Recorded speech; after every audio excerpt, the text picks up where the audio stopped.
Hi, this is Leena Prabhu, Practice Strategist and Amazon #1 best-selling author. I'm in the presence of Dr. Trupti Jain.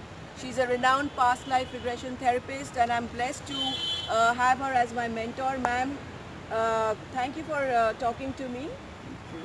Ma'am, how did you get into past life regression, and how does it help people?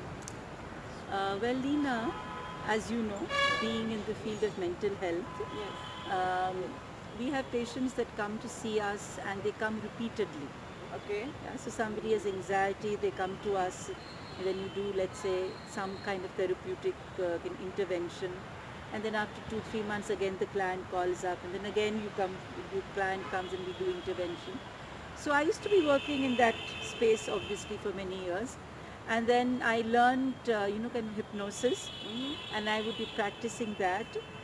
And then one day I had a client that came to see me, and she had some obsessive thoughts. Okay. And she had this obsessive thought that she's having sex with God. Okay. Now that was kind of blasphemy. So I thought kind of hypnosis would help her, giving some suggestions and stuff like that. But as we know that in hypnosis, you do multiple sessions. Right. So she had come to me the first time, and I said, okay, let me do a half an hour, 40-minute session and put in some positive suggestions or something like that. But during that process, she herself slipped so deep into trance that I was like really surprised what was happening. And then she started talking about herself as a gypsy woman, Okay. and that she was in a tent, Okay. and there was a soldier who came in and raped her. Okay. And during that process, in the tent, there was a picture on the tent which was of, Mecca, Okay. a photograph of Mecca. And then she had a knife under the pillow and she took it out and she stabbed the soldier. And so she started talking about things that I did not facilitate. I mean, I didn't really kind of suggest anything to her, Okay. but it just came from her. Okay.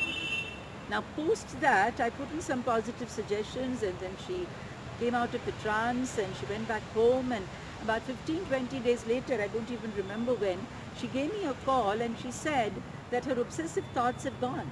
Oh, okay. So I was like, how did that happen? Right, right. Then I thought to myself that possibly these images that came to her Yeah. were from some memory which is not of the current life. Okay. So I started probing a little deeper about these deep-seated memories that started coming up. Okay. And I realized that maybe they are from another lifetime, Okay. not from this life. Uh-huh. Till then, I never used to do past life work. Okay. But after that, I thought to myself, maybe I need to work deeper, Okay. deeper than just pen hypnosis. Okay. And that's really how the journey began. Right. And then I got trained in past life regression. And then I think it's more about like, a 5-day or a 7-day program doesn't really equip you much. It's really when you take the work up in a big way, Yeah. and you start seeing clients over and over again, different kinds of problems, different symptoms, different conditions, that the work starts getting better as far as you're concerned. Okay. So I think experience, as they say, is the best teacher. Right. So I think through experience of so many years and seeing so many thousands of clients, the work just got better, Okay. And today I'm in a junction of my life where I truly believe that we have lived before, Okay. that I believe that we have deep-seated memories that we are unaware of completely. Right. And when you exercise that, you allow those memories to come up in a deep trance state, they actually can give you insight not only about the condition Yes. that you are actually suffering from, Yes. but much more, Right. much more. It can give you insight into the kind of skill that you have, the kind of relationships that you have, your attitude, In how this life, in this yeah, life, in your yeah. current life, Yeah. and how you need to move in your current life. Right. Sometimes the memory can give you insight into the kind of purpose in your life. Okay. So it can open doors, Okay. really doors and doors. And I've seen that happening with so many of my clients, patients, and students, and people's lives seems to be changing. So I believe that there is something more Yes. that we are unaware of. Right. And because we saw the memories were so deep, Yeah. deep down, and your what you form in this life, your actions and your activities that you take up, and the way you conduct yourself, they are even as a child, as of now in this life, Yes. you carry those memories and Absolutely. they impact you so badly. Absolutely, absolutely. So I was at one point a skeptic, Yeah. Okay. a typical science student, Okay. you know. But over the years, through my own experiences and whatever happened Yeah. through my work, Yeah. I truly have turned into into a believer, a complete believer. Yeah. And sometimes even in my sessions, when I do sessions, Yeah. the little skeptical part of me, Yeah. yeah, Still there? It's no, still there? yeah. So it'll just come up a little, Yeah. and I'll just tell myself that God.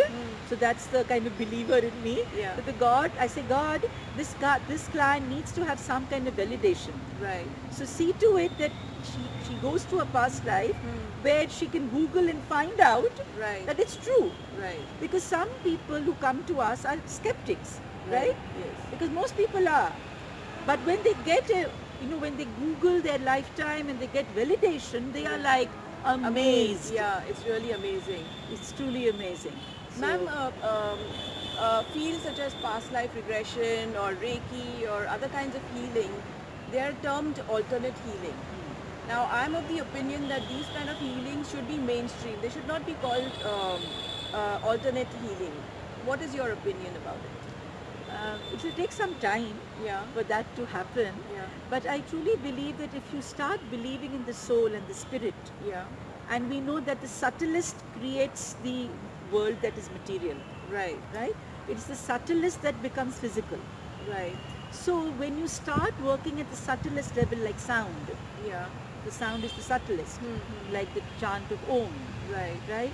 You can just chant Om 108 times, Yeah. thrice a day, and you could heal yourself of some problem that you have.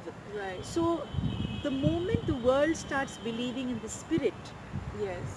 then these alternate methodologies will become mainstream. Right. Today we believe that we are the body. Right. Because we believe that we are the physical form, Yes. we are doing everything to heal the physical body. Right. So these streams cannot become mainstream till we believe that we are the body. Right. Moment we believe that the soul is creating the body, the soul is choosing the body, Uh-huh. then obviously I'll heal the soul and not the body. Right. That's when Reiki, pranic healing, past life regression, crystal, sound, all this will actually become mainstream. There's Right. still some time for that to happen. But it started. It has started. started, It started yes. in a big way.